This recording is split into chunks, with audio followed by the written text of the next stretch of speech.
All right, this is with 12 volts.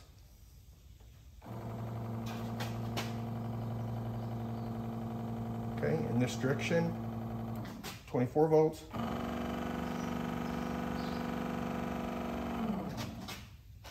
And 36 volts.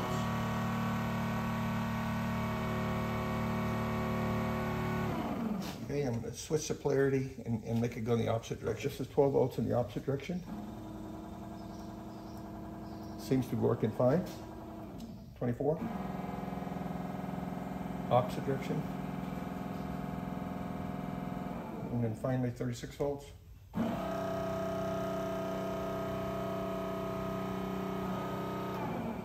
All right, I've hooked up a vacuum pump to this little reservoir so that I could pull a vacuum on the thruster, and then I'll let that vacuum pull that 10W40 into the chamber. As you can see right now, there's no more bubbles coming into the reservoir. We filled this Minn Kota 101 with 10W40, and here I'm going to try it at 3 voltages. Here's 12 volts.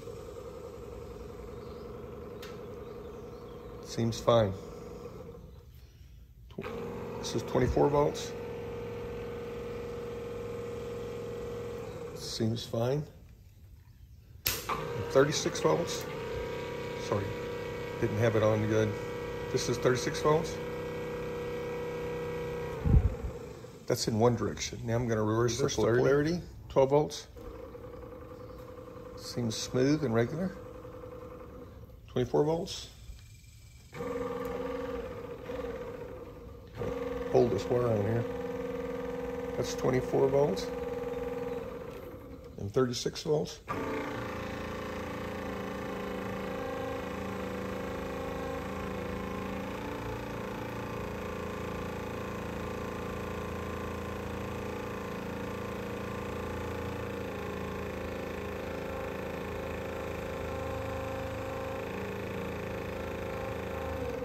Seems pretty smooth, but there is a little cases where it kind of slows down a little bit.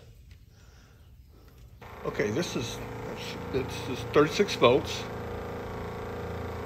oil compensated.